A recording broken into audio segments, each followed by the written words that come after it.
শিশুটি তোমরা এই পথের মধ্যে রেখে আমার সঙ্গে পালিয়েছো, তার কারণ জানো? এই মিশরের বাদশা আমির শিকারও আসছে, শিকারও আসছে। শুধু তাই নয়, আরো সঙ্গে কি আসছে? তার সঙ্গে আসছে এই দেশের বীর বিখ্যাত লাঠিয়াল সর্দার মালিক। হ্যাঁ মালিক, আরো কি আসছে জানো? এই দেশের শিপ সালা গোলাম খান। তোমরা আমার সঙ্গে পালিয়েছ। আরে শিশু, আমি তোকে দিয়ে একটি রচনা তৈরি করবো। সেই রচনার পর্ব থাকবে, আজ থেকে শুরু হবে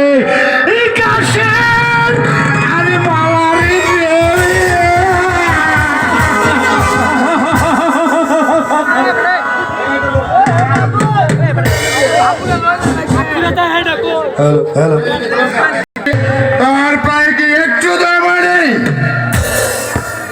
যাহা পড়া আর বলছে কোন অবৈধ মায়ের অবৈধ সন্তান এই রাস্তায় দাঁড়া ফেলে চলে গিয়েছে, সে পালিয়ে গিয়েছে, তাই তো আমার মন বলছে এই ছেলেটি হবে কোনো আমার মনে হয় এই শিশুটির মা এই বড় পথ দিয়ে যাচ্ছিল, হঠাৎ তাকে ভাগে খেয়ে ফেলেছে।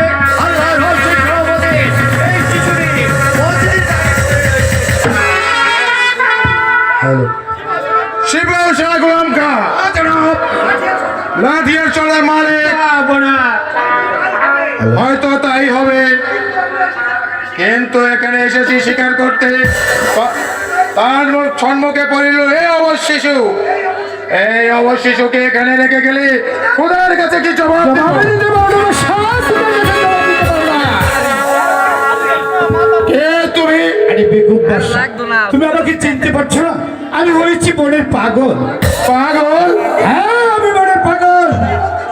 তুমি কি বলতে চাও? শোনো বাদীর স্বামী, তুমি এই শিশু সন্তানটি আদরে কোলে তুলে নিয়ে তোমার লাঠিয়াল সর্দার মালিককে দান করো, এটি তোমার মঙ্গল হবে। বাদশা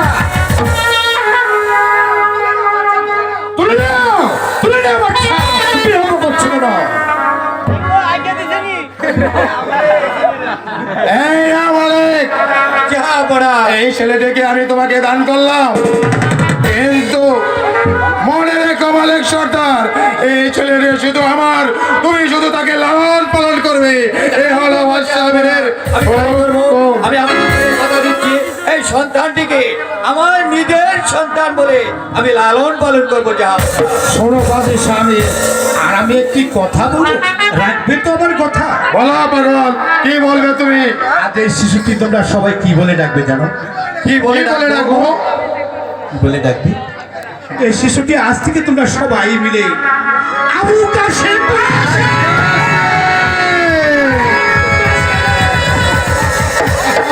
কেন পারছেন? আপনি ভালো হয়নি? চমৎকার চমৎকার নাম হয়েছে। এই নাম ছিল আমাদের হযরত মুহাম্মদ সাল্লাল্লাহু আলাইহি ওয়াসাল্লামের বংশধরের নাম। ওই চেয়ে দেখো বাদিশা, একটি পুকুরে কেমন করি আগুন দাউ দাউ করছে।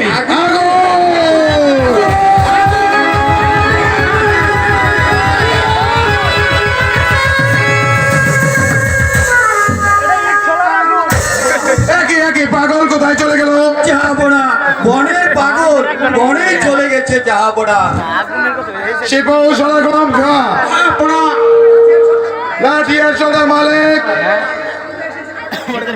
আমরা এসেছিলাম শিকার করতে, কিন্তু আল্লাহ তাআলা আমাদেরকে যে শিকার মিলিয়ে দিয়েছে, এর চেয়ে বড় শিকার এই পৃথিবীতে আর একটিও হতে পারে না।